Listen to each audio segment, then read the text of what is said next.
This is Andrew Petersen from BCSD Australia, and welcome to, I think, day 7 of us delivering to you daily reports on what's going on in downtown Montreal at COP15. Today, we're going to be having a conversation around the role of institutions in relation to the issue of biodiversity, but particularly their presence at this particular COP, because it's one of the things that has very much struck me about how present and on ground institutions and the role of standards, certifications, frameworks, methodologies, anything you want to talk about, the resources to build capacity for business to respond post GBF is going on in this place. So the first question I ask everybody when they come on the show is this your first COP? So, Ed. It is my first COP. Congratulations. Thank you very much. It's very exciting to be here. Your first COP and your first COP, as in your first biodiversity COP and your first COP full stop? That's correct. Wow. Okay. Bianca, I kind of know the answer to this one. Yes. I don't know. No, it's my first biodiversity COP, that's for sure. But it's not your first COP. No, because I was in Paris. You were. Yes. We'll always have Paris. Let's have Paris, yes. Yes. But that was a good one for climate, so let's make this a good one Well, for nature now. That's why you've come to this one, Exactly, right? Yeah, exactly. okay, cool. And Ravi, welcome. And is this your first COP? It is my second COP. This is my first biodiversity COP. Right. And I was present at the last climate COP when the ISSB was announced to the world. So yeah, I'm hoping. So both of you have been at COPs that were successes in the sense that Paris and Glasgow. You are lucky charm. Yeah.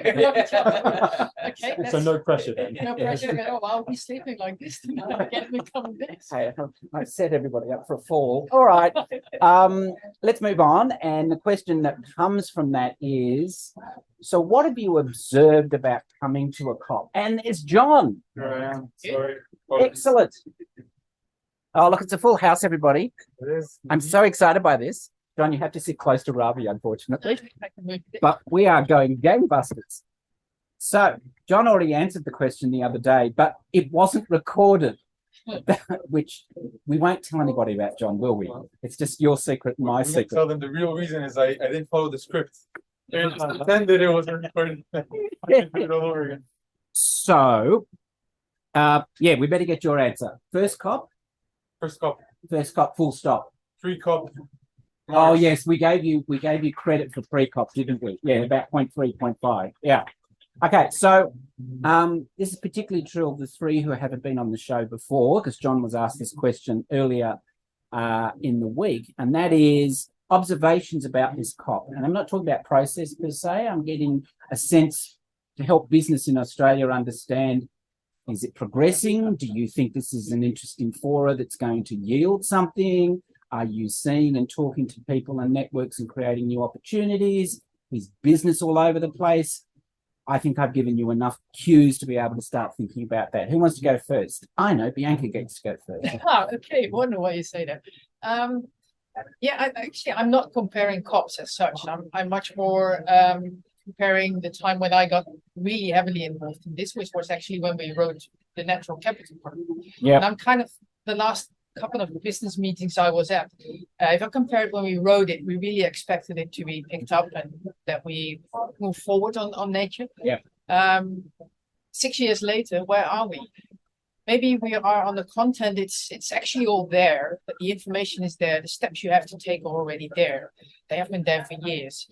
But the amount of businesses now picking up on it, the amount of people speaking about it and actually testing it and doing it. So the amount of businesses I've seen around here applying the different steps, not necessarily from the natural capital protocol, but much more what the task force on nature-related financial disclosure is doing, what SBTN is doing. And companies start doing that already now without those being officially in place and fully elaborated. Yeah. That makes me hopeful. Yes. Okay, so let's go to IBAT, because that's not as well known in Australia. Mm-hmm. And then to help the other two, I will go to the Business for Nature, and then I will go to IFRS because it's the most recent. So IBAT, tell us what it is, why is it relevant for business, and what's been your sense of its take-up, support, interest at this COP? Sure. So IBAT is the integrated biodiversity assessment tool. It's an online web-based mapping and reporting tool that's really designed to provide easy, fast, and integrated access to critical biodiversity information. Yep. So it's an alliance between 4 global conservation organizations who contribute 3 of the world's most authoritative biodiversity data sets. We bring it all together, we make it available for businesses so that when they're taking decisions, they can base it on the best scientific information about biodiversity. It's kind of exhausting. It is kind of exhausting. I have 4 different partners, 4 different bosses from 4 different organizations. It does keep me busy. Lovely. And you've been talking about it, particularly at the Business and Finance Pavilion. What's been the interest by business in presenting here? It's been huge. It's not just been myself talking about it, but I keep getting sent text messages or screenshots of, oh, I saw IBAT at this event, and I had no idea that we were even in those conversations. So phenomenal uptake, phenomenal interest, particularly in the framework of TNFD. I've spent a lot of time speaking at the TNFD Data Lab sessions and engaging businesses there, but also lots of sort of presentations at the Business for Nature events, at the Business and Finance Hub here in the Nature Positive Pavilion. So lots of happening, lots of conversations that are ongoing with businesses, governments, organizations as well. So the credit card will get validated when you get back, basically. I would certainly think so Would at have this thought so. stage. John, big times going on for Business for Nature. I think Eva spoke in the middle of the day and made some important announcements. What's been going on with Business for Nature in the last couple of days? Well, Business for Nature, coalition of 78 partners. Yes, exactly. I was about to give you those shout. Oh, thank you. Sorry, You just ran away with it. I'm sorry. Yes, so business organizations, conservancy organizations, science-based organizations, etc., working together to provide the leading business voice and promote, ambition for governments and give negotiators the confidence that they need to hopefully adopt an ambitious GBF in the rooms right next door. Yep. Eva just spoke to Target 15, which is one of the targets that we identified as the most relevant for business action. And remind our audience what Target 15 is. Target 15 is a target that has several layers to it, but the most important aspect for us is the mandatory assessment and disclosure of impacts and dependencies on nature for all large companies and by financial the private institutions. sector. Yeah, by the private sector. There you go. So I'm very hopeful and very energized right now because as we speak, it is being negotiated in a room, and this is why I'm 5 minutes late. My apologies for that. What you can't see is he's got his fingers crossed under the table. Exactly, exactly. But I'm very hopeful that when this goes live, that target is still what we want it to be. Yeah. But the fate of the target is being discussed right now. Okay, so let's move to the newbie. Hi, newbie. Ifris, who knew that you could go from 0 to hero in a year in a conversation about how important disclosure was? Ifris must be just gobsmacked as to the interest. And I referenced the fact that Australia, I think, made by country the most number of submissions, if I got my numbers right. We made one in relation to the draft disclosures. Tell us what's been the 0 to hero conversation or activity of IFRS in the last year. So that's how long you've been around. Yeah, of course. It's been absolutely fantastic momentum. You couldn't have wished for more. I'm receiving 1,400 comment letters on 2 brand new proposed standards is really phenomenal, not only for the foundation, but I guess globally it's quite unprecedented. And we've received comment letters from a diversity of companies, both investors, companies, geographical presence, so global north, global south. It's a really rich comment letter process, and the board are very eager to actually finalise the standards based upon the comments which we received, but also the interesting conversations which we're having with various jurisdictions around the world, including our jurisdictional working group, which includes the European Union, the USSEC, and the Ministry of Finance from China and Japan. So it's a fine valid answer at the moment, if I could describe it, but it's of utmost importance, and it really complements what he's just said a moment ago.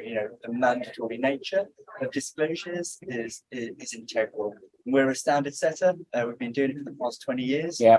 And we're looking forward to doing something similar to what we've done from an accounting perspective for sustainability. Okay, so basically everybody's exhausted and then we haven't even finished this thing yet. But what's your take on what's going on? I mean, there's been a lot of talk, and in fact, the press today interestingly gave us a very different message to what was happening here to what a number of us have been briefed about. So I guess it's very much a case of telling them back in Australia what, not the secret squirrel stuff, but what are you hearing and you think is going on in terms of the progress of the negotiations? Who wants to take a stab at that one? Go. I can maybe start. So in my role, I'm tangentially connected to 4 conservation organizations, and the vast majority of the people on those delegations are actually following and contributing to that negotiation process. Yep. So there is a smaller component that is engaged in the business community, of which I'm a part. Yep. The rest of my colleagues are really engaging in the negotiations, helping shepherd things along as best they can. Yeah. I think it has been, to be honest, a bit of a up and down cycle. There are varying levels of optimism and it's all right. You can say dog's breakfast. That's fine. We don't have a problem with that. I'm led to believe by good colleagues of mine that this is normal and this is usual. It does seem like progress has picked up in the last last 24 hours, really. I understand that Target 14 was actually just adopted, and we have a clean version of that maybe an hour ago. So that's very encouraging. You heard it here first, people. Very excited to duck next door and see what's happening with Target 15. And obviously this is of key importance for businesses.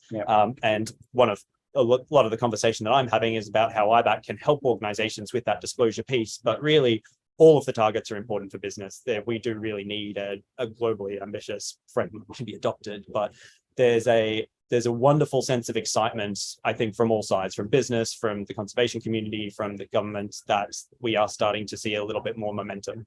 So we're going to get our Paris Agreement moment, Mark 2, Bianca?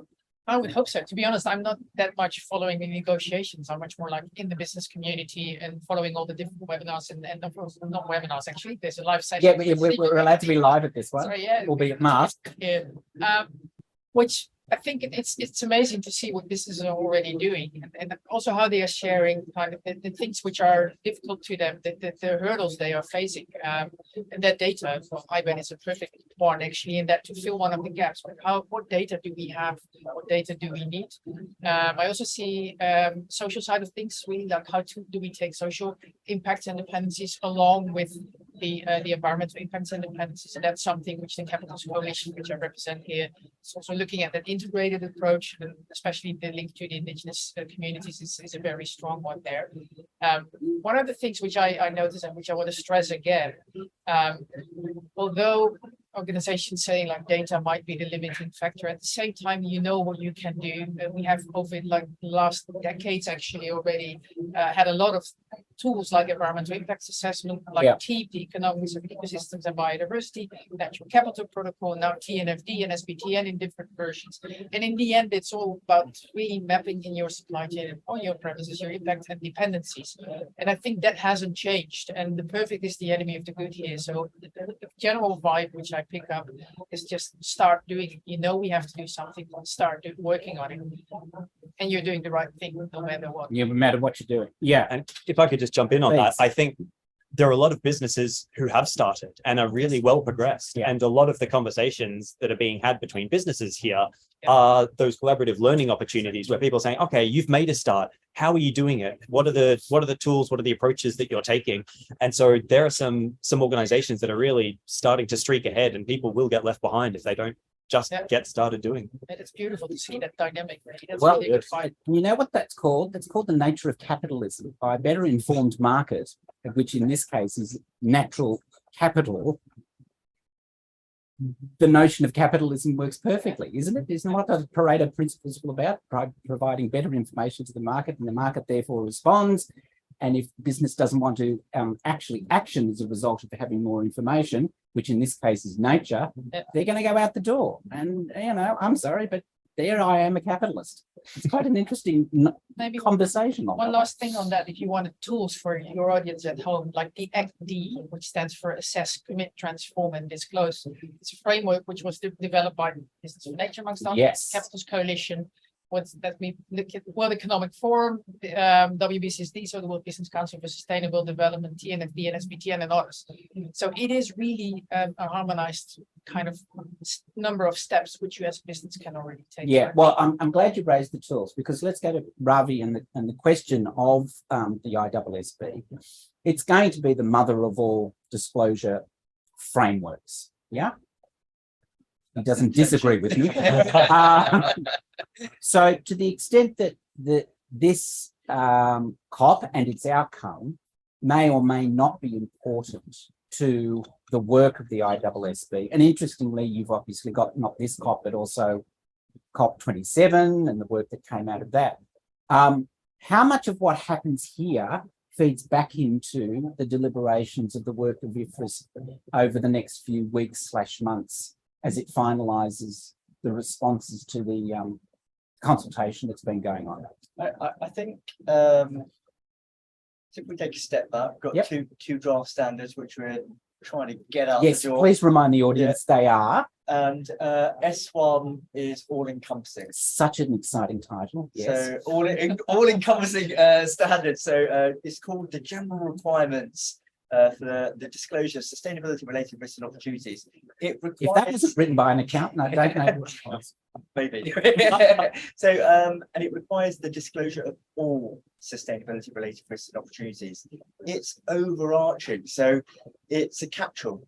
You know, it could cover, you know, nature, climate, social issues, a vast array matters of equity, diversity. Exactly, exactly, over the short, medium, and long term. But it also makes a connection back to your financial statements. So it says, how does climate or how does sustainability related risks and opportunities, but you know, permeate in the financial statements themselves? And it seems like a natural thing for us to do within the IFRS Foundation, because we have two bodies. So what are we taking back from this from COP?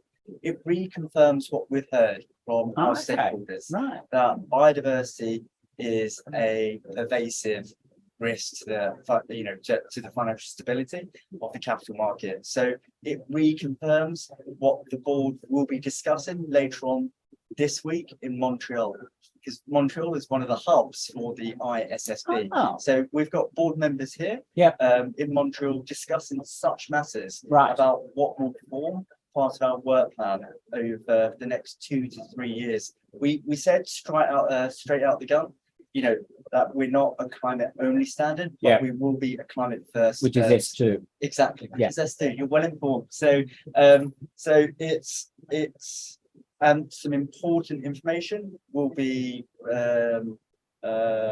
disclosed by Emmanuel Sabet, the chair of the ISSB, at 9 a.m. Here at COP15 with regards you heard that first. So with regards to what next from a biodiversity perspective. So keep your ears peeled for that one. Excellent. Which day is that? Tomorrow. Dun, dun, dun. Wow, what a teaser. Yeah, exactly. Yes, Australia will be asleep, but you know, whatever.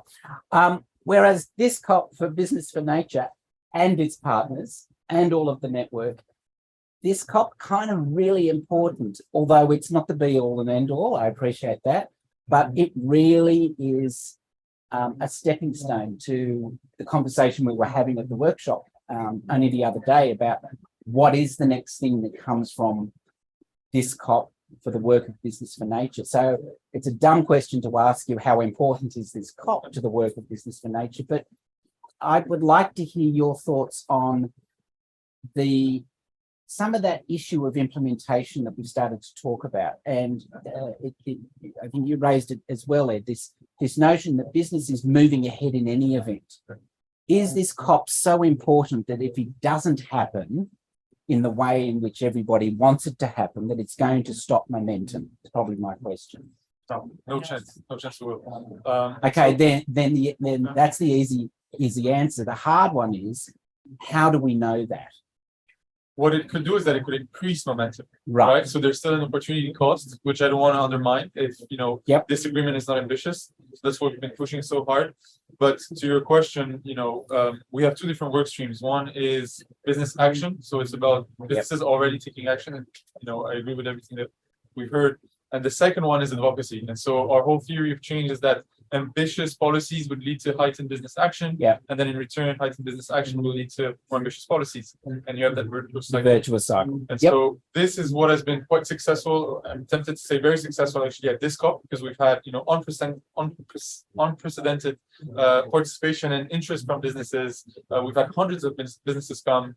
If you compare this to the previous COP, that's 1 to the 100-fold probably. Yeah. And yeah, and I'm saying, well, at least 1 to the 10-fold. We've asked the people who registered and who came on the ground, did you ever attend a COP? And more than 90% hadn't attended a COP before. So we see that Really? Yeah, they're gaining a lot of momentum, and the action is already taking place. Okay. So they come here also to share the best practices and have these conversations. Yeah. And we know that the ACD, so therefore we have those four high level actions: assess, commit, transform, and disclose. They're already going forward with it, and it will keep going huge momentum in 2023 and beyond. It's just that if we have an ambitious GBF, and it's important to remind, I think, the audience that the global biodiversity framework is a responsibility to be implemented by the governments themselves. Yes. Right. But so that just gives a very strong political signal to all companies around the globe and financial institutions that governments have agreed, in an international platform to go forward with this. Yeah. So they need to prepare for 2030 a whole different ballgame. So that will just increase, I think, the pace and the scale with which businesses are acting. It's interesting you raised that, because I heard earlier today, and I've now completely forgotten given the age and stage I am, but a comment was made on the stage that what was significant about the Paris Agreement in and of itself was the NDCs and countries saying that they were going to do, therefore the bottom up was important, but it sent an incredibly important signal to finance and business that they were serious. It was going to be actually embedded into long-term considerations and actions by governments. And it was that actually got a bigger dividend in a sense. Do you think, and it's sort of a Pollyanna type question, but do you think if there is that kind of heightened success out of this, that we would see the same from business and finance out of this one? Who wants to take a stab at that one? Wow, everybody's pausing. Maybe in general, I can give an answer to that one. Just what I've seen happening over the last couple of years is really already an increasing interest from finance and investors in this. So I think it's. I remember that we once said that there's non-financial in Europe. You have the non-financial risks, the directive. Those non-financial risks are actually nowadays are financial risks. Yeah. And that's what happened over the last couple of years. So having said that, I think, I believe to what John said. I don't think there's a way back. This is going to happen anyway. And even if we, which I really don't hope, if there isn't going to be any good moving forward on the agreements, on the targets, I do think business and finance are already picking up, and they have seen that this is a severe business risk, and actually the dependency part of it, which became most clear to a lot of leading businesses, at least, they pose a big risk to them, and risk is like money. So this is going to happen. This is happening already. The train took off already. Ravi. I think there's so much momentum, but we also need to be cognizant of the capacity of the system to actually. I'm so glad you raised it. Yes. To keep up, because what we heard via the consultations is, look, this is fantastic, but look, it will be so bad if 90% of the standards which we're developing are implemented in the global north, but they're not necessarily implemented in the global south. So we really do have to work, in unison in rolling out this sort of capacity, which is really required in the system. And when we're talking about biodiversity, you're talking about really new concepts such as ecosystem services. That these to very new audiences, so we need to keep up with the momentum, but we need to bring the whole system with us, and we need to educate very progressively and very quickly. We almost need another COP to deal with the equity issue associated with dealing with the other two COPs. Yes, which should actually be dealt with in the COP, but that's another issue.